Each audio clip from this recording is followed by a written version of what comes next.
got an interesting stat for you guys. Do you realize that this entire 40-man lineup behind me are all riding 254 strokes? Brett Metcalf, who rides the YZ125 for Yamaha of Troy, didn't qualify today. So for the first time ever at an AMA National Motocross race, there's not a single two-stroke on the 125 starting grid. They're still calling it the 125 class, but they're all thumpers behind me. Beginning of a new era? I don't know. Only time will tell. Back to you guys. David, a little like MotoGP, two-stroke 500s against the new 1,000cc four-stroke machines. Changing the guards. We'll take a look at our Honda starting grid, same as for Moto1. I'm anxious to see if Alessi and Grant can get those starts again and stay up there. They drifted back in the pack a little bit the first Moto. Gates are up, gates are down. We're underway. Moto number 2 in the mad scramble into turn number 1. And hard to say who got it. Alessi's out in front again, it appears. And there's a Kawasaki right behind him. That is Ivan Tedesco, former champion, the indoor 125. Well, now that Alessi has a Moto under his belt, sees everybody's speed, knows what's going on, this is what he's used to, getting a whole shot and checking out. He's already got a little gap over Tedesco. Brown in there again. Looks like Billy Laninovich from the Factory Connection Honda team up there, not Josh Grant. Mike Alessi, there's the number 30 of Ivan Tedesco in second position right now, but he just got passed by Brownie. Mike Brown doesn't want the kid to get away. He wants to get up there and challenge him. Remember, that's the same corner last year where he just got out and basically just put a pass on Andrew Short, I believe it was. It wasn't the nicest pass, but this is the first couple of laps of the race. It establishes the rhythm, and you just don't want to give anything away. If somebody leaves you an opening, you take it. You heard Tony Alessi saying that to his son this morning before the first Moto, and that's the way you have to ride right here. Hepler in good position again. These guys getting peppered with all this mud and roots. They water the track a little bit again. So his vision becomes a problem too. Every time he gets splattered, you got to pull one of those tearaways and start running out. Second and third positions right here. Mike Brown. Alessi is out in front. There's Tedesco. There's Brown. Leaping up behind them is Grant Langston. And just behind Langston is the first Moto hole shot leader, Josh Grant. That's the top 5 right now. But the longer that Alessi can hold this gap, he's got the 125 West Supercross champion 2 years in a row right behind him, and he's checking out. So, I mean, this is going to give him a lot of confidence. Unless Langston or Hepler can get in there and start putting the pressure on, and Alessi can run away with this thing. I've watched him happen so many times in amateur races. I know this is a national, but that kid studied this stuff. He's already been to Mount Morris preparing for round 2. He does his homework. Look at this battle. Hepler muscling his way around Langston. It's usually the other way around. Yeah, stuff pass there on the former champ. Number 8 Langston's going to have to go back to work. Not quite as hard as he did in Moto number 1. He saw the bike and really had to work his way through the field. Whoa! Oh, was that a knack-knack? You don't want to do one of those through there. He's lucky. That's an incredible save right there. Great balance. Once your leg gets caught off the other side like that, sometimes you end up, falling off the side of the bike and you end up falling over to your left. Great save right there. So if you go down the early lap, you get passed by 20, 30 riders before you get that thing started. You get a start. That happened in the first Moto, so you knew how important it was to hang on. So your foot gets caught in the rut. You're trying to get out of that one, get back to the inside. That sharp pivot cost him a little bit. He was able to hang on to it, still in contention. Hepler, once again, on the move. Langston lost the one spot to Hepler, who now is making a big move here for third position on Mike Brown, and he's got the spot. Goes around on the inside with a nice little block pass. Hepler heads for the front. When you see Brock with his helmet off, you're thinking he's not mean enough to race motocross, because I think those passes that he put on the last 2 riders, that pretty much lets everyone know Brock is going to be pushed around this year. I think he was a little bit too aggressive in Supercross, and it cost him, but he's finding a balance right now. He's able to win and ride aggressive. He's not doing it in a way that's almost did a knack-knack like Langston there. He's not doing it in a dirty way. He's just doing it in a forceful way that's really setting the tone and making people realize, wow, Brock may be the guy in the driver's seat for this 125 championship. There's a lot of leeway to the expression, one of them racing deals in motocross, and yes, indeed, Brock Hepler's using them. Oh, he just screwed the bike right out from under him. He stayed on the gas, but not on the bike. He's got a big problem. Well, now the clutch is buried down there in that pod, so using that to find neutral. That is so tough to do on these 4 strokes, and then start it, which is even harder to do. They don't start very well in the clutch. If you're on a downhill, you can get away with it, maybe luck out and bump started. When he's sitting in a situation right there where he can't go anywhere but straight up that hill. He's going to have to sit there a while and get his fight. Now Grant Langston comes up behind Mike Brown without Brock Hepner to deal with. We've got a pretty good fight going on here behind Alessi, the youngster who's out in front. Mike Alessi leading this one after finishing 6th in Moto number 1. And problems for Ryan Hughes. Hey, Ryan, that was a disappointing start to the season. Sorry, what happened? The first lap, you know, always before the 125 race, they just water the crap out of the tracks, you know, so it's kind of, all of us are trying to go fast, but the track, so I crashed over there, and then my bike just let go, engine, so. Oh, man, sorry to see that. It's too bad. Not the way to start things, but. Yeah, you'll be back. We'll be back. You know, Ryan is kind of, he didn't get a nickname Rhino for just, you know, kind of rolling over and out of the neck with him. He's one of those guys who stay in this thing. He knows how, you know, he's lost titles by just a few points, so he keeps fighting. It's awful disappointing to have it all go south in the early series. Langston making the pass. Look at the way he's hopping over those braking bumps. I mean, he really looks comfortable. He's a whole different guy. All through Supercross, he built his momentum and confidence. And lately out practicing, he's looking very strong. Top 5 are changing fast. Back.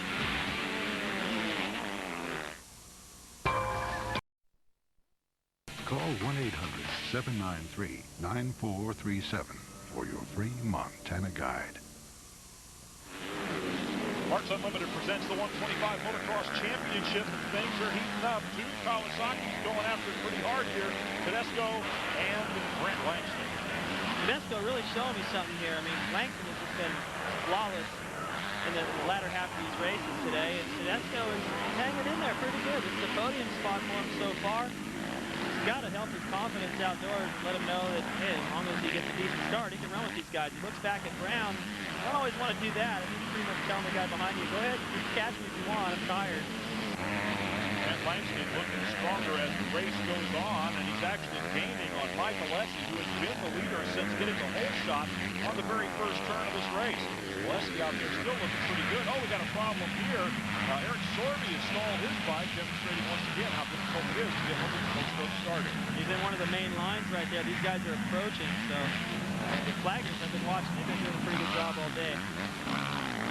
Alessi, Langston, Tedesco, and now Brown. That's the top 4. Ivan Tedesco, and Mike Brown has caught him. That little look back, maybe a portent of things to come. Brownie goes side by side, has the inside line on this left-hander. Up the hill with a little more on the gas, and Tedesco gets away from him again. Sorby got just out of the way enough. He didn't really affect these guys too much, but I thought Brown had that pass made, and Tedesco's fighting for it. That's the same thing Alessi's doing out front. They've been catching him, and he opens it back up a little bit. Little kid is a fighter. What a turnaround from the first moto for Tedesco and for Alessi. For Brown, you know, his bike is still together. That's nice.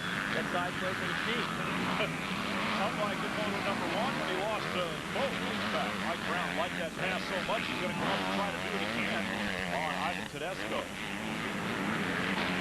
All this battling going on. Grant's looking back over his shoulder going, okay, is Brown coming through there yet? Because I don't have to worry about my teammate, but that big number 3, that guy will run over my foot like I did in the first moto. And so for him, he did need to see what was going on back there, but he's going after the leader and he's gaining. Mike Brown needs to get around Ivan Tedesco first. That'll be 3rd position. And in front of them is Langston and Mike Alessi leading this race. Mike Brown got real close, and now he looks like he's losing a little bit of ground, or Tedesco's gaining it, one of the 2. Well, look, sometimes when you gain on a guy, you know, you're thinking, oh, I got him, and you get him, and the guy gets you back and digs a little deeper, and it kind of throws you out of your whack. You got to go back after him again, try to find a different place to pass him. So usually on the spot you did it the first time, and you find a whole new motivation. Now, this is the story. Grant's already got the overall, if I'm doing my math right. He doesn't need to pass Alessi, but it looks like he wants it. Well, he's a racer, and racing to first place is what these guys do. Grant Langston comes inside, makes the pass on Mike Alessi, the changing of the guard in this moto number 2. No, Alessi comes right back and fights him off in the left-hander. Man, it's 130 pounds, 5'5", looking over his shoulder. He's going, I don't want this guy to clean me out.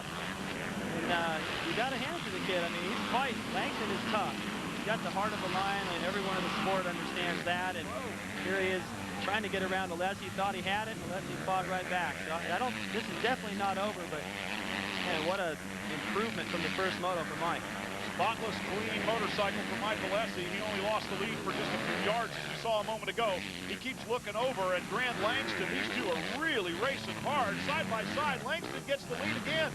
Let's see how long he can hold on to it this time. Mike Alessi still fighting back. Langston parks and drops it. Mike Alessi gets the lead back the easy way. Yeah, that was weird. He got in at the deep rut right there. It's up past the foot pegs, and it looked like his throttle hand came off the handlebar. He just was standing there on the bike and had to let it fall. Now he's got to start it. So you can see as he's starting it, he's looking to see who's coming to know who he's got to pass. And you know, it looks like he's taking his sweet time here, but on his 4-strokes, you have to, as soon as you rush it, it just gets worse. He spends more energy trying to get it started. So that cost him a lot of time, probably the Moto win, but man, he was looking good before that. I think it goes to show that he's going to be a definite title contender in this series, and it was. I think when the bike dropped into the rut, his hand hit his thigh, and it tore his hand off the throttle, and then it was one of those goofy cracks, kind of like Rhino in the first Moto. Here in Narita, number 982, number 10, he's contesting now for a spot up high in the standings here. Getting our first look at the young Japanese driver. And with that, we'll take a look at the top 5. Alessi Brown, no Grant Langston. Narita in 5th like that.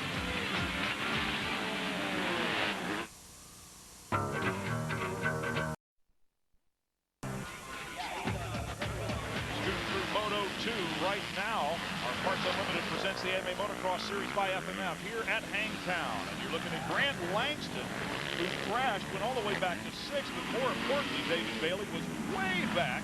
Now he's starting to eat him up again. Well, he definitely looks like he's going to get his teammate again. That shouldn't be too tough. Tedesco gives a look over his shoulder, almost say, go ahead, you're faster than me.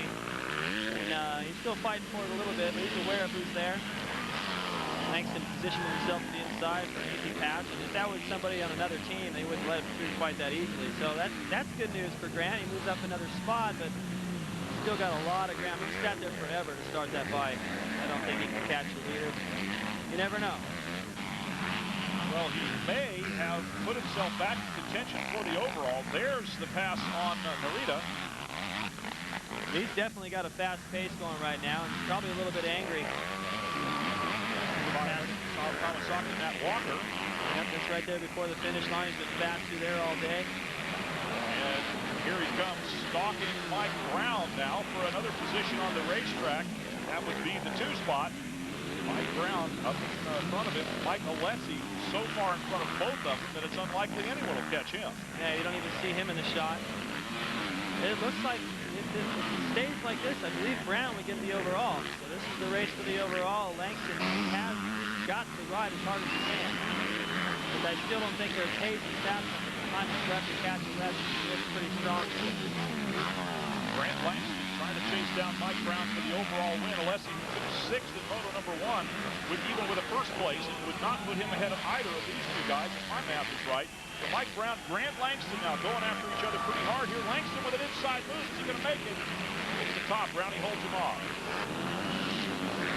It just looks like a matter of time to me, though. You know, Brown's hanging on to it, trying to take the good line and force Grant to do it the hard way. And here he comes into that section where he's floating down the hill. He made the pass on Alessi once through here. Oh, look at that. He's just jumping through the braking bumps. See, getting kind of fixated on all those bumps, and instead of hitting them all, Grant just hits a big one and just jumps about 4 more. It's so much faster because he's accelerating into the corner instead of braking. It's a lot easier on his bike and suspension. Now, he's in position to win the overall. He doesn't have to catch Mike Alessi. Covered with mud from all the work he's done coming up through the field, Grant Langston has the overall win pretty much in hand right now. Mike Brown perhaps taking 2nd place overall is going to be good enough for him, considering the travails he's been through starting out the GP season in Europe and coming back to America to ride at the last minute. I really like Grant's technique out there. You know, he's really making the best of this racetrack. I talked about, earlier in the show how rough it is. This is as rough as this track has been all weekend. At the end of the 2nd Moto, when it's beat to crud, I mean, it'd be like a NASCAR race where the car doesn't work on the bottom, it doesn't work on the top, marbles everywhere, you're tired. You know, and it's unbelievable. All the people who didn't think that little Mike Alessi could hang on for an entire 30-minute moto, he's doing it against the best. Out in front, take a look again at Langston versus Brown. Advantage Langston. Brown even looked over at him going, yeah, I know. That's the worst feeling when someone's catching you and then they float by you like that. That's a great line right there by Langston. He's got a few more in these other sections. He's looking good. The crowd's cheering for him with this last lap, but there's the gap. About 4, maybe 5 seconds behind leader Mike Alessi. He said it couldn't be done. Well, Grant Langston didn't hear us because he is going after the leader right now. He's passed all the way from 6th up into 2nd. Why not 1st? You know, it doesn't look like Mike is faded either. I mean, I'm watching his body English and where he's on the power. He's still got his little cheater line over there to the right. I mean, everything's working for him. It's just that Grant has found some unbelievable speed from somewhere, and I don't think he really calls himself one of the most fit riders out there either, but he is figuring out a way to dig up some strength that maybe he didn't even know was there.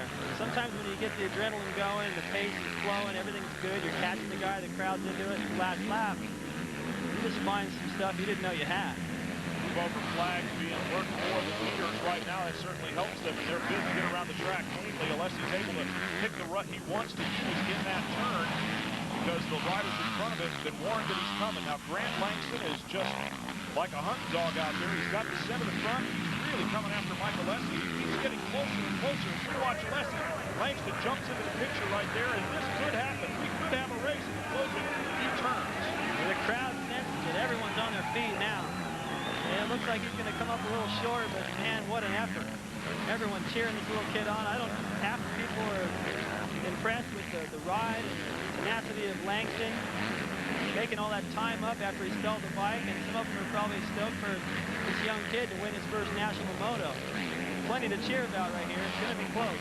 17-year-old Mike Alessi leading moto number 2 over former champion Grant Langston, who is definitely heading his way and getting closer with every turn. Alessi may not even know that he's as close as he is. He's starting to put on a little bit of a show for the crowd, taking some big jumps here. Langston staying a little closer to the ground and getting the wheels down first. I think with the crowd into it right now, I think, and judging by Alessi's intensity, he knows something's going on. He's not about to let up anymore. Well, he's still on the gas big time. So is Grant Langston. Has to be wondering when's the finish going to be here. Mike Alessi still scooting along out in front. Here comes Langston making a big run at him in this one. Goes up the hill and cut the distance in half. He carved out a lot of time right there. This is his last chance. Big jump over the top. He out-jumps Alessi by 1. Lands right next to him. Going through the right-hander here. He's alongside. This could go right to the wire. Oh, and Langston throws his bike right out from under him. A 2-point takedown on the leader, Mike Alessi. Alessi's still got the lead, but I think his bike died. Langston's is still running. He's going to win this one. Look at his foot. He has somehow dislocated or broken his foot. Crowd goes by. Alessi has to push his bike. Little guy, big motorcycle. That's going to be tough going uphill. He falls over. Oh, no. Just exhausted. And the riders keep coming. He's losing positions. There's another look. Langston goes in there for the contact, and there's no question he went in for contact, and I think they got collected, and he tore his hand loose, and it looked like he threw his bike at him. I don't know if he meant to do that. Alessi, he thinks he's finished. See the little transponder right there on the stick? He's thinking, okay, I got it far enough. Not far enough, say the officials. You will not see Mike Alessi's name here in among the top 5, nor even the top 10. 15th place is where he was credited with finishing on our Honda Moto 2 results board. Let's hear from Mike Burton. I thought I got third that time. I didn't know Heffler crashed out. I thought he won and Langston second and me third, but no, it's awesome. You know, I came here to get in top 3 and I came out second, so I'm one place better than I wanted to be. Our Suzuki overall results, Grant Langston didn't have to pass Alessi or even try. He earns the overall anyway with a very, very dramatic finish. That was just an amazing race. You went down a couple times and still made it back up here. Brilliant. Yeah, I mean, my Makita Suzuki's running great. I just made one bobble there early in the race, and by the time I got it fired up, I was way in the back of the pack, but I knew this championship's going to be all about consistency, so I knew I had to come back and still get a good finish. Suzuki point standings have Grant Langston atop the chart over Mike Brown by 5, despite the mishap that he suffered here. Let's hear from Mike Alessi, who thought he finished better than he did. You had that hook, line, and sinker. I mean, what happened happened at the very end? I don't know. You know, he came inside and, I don't know what happened. We both went down and, I was 5 feet from being there and maybe not even 5 feet, maybe even closer. And I couldn't do it, I mean, I did the practice this morning, the 2 practices and the qualifier, and then that long 35-minute moto, and then that last 35-minute moto. And I was totally out. I couldn't do it. It's not a disappointment. I had fun this weekend, and I learned a lot. And, I'm ready for next week. And I just hope that I end up 10th overall or better for next week, so I don't have to do the qualifier and all that, so I save my energy. 9th overall for Mike Alessi, wish granted. Here are some stats on Grant Langston, but the only one nobody cares about is how is he doing. Rebecca Staubs with Dr. Friedman. Our overall winner, Grant Langston, can't be here with us. He's inside the Asterix Mobile Medical Center, and we're with Dr. Bodner, who's been treating him. What's the diagnosis?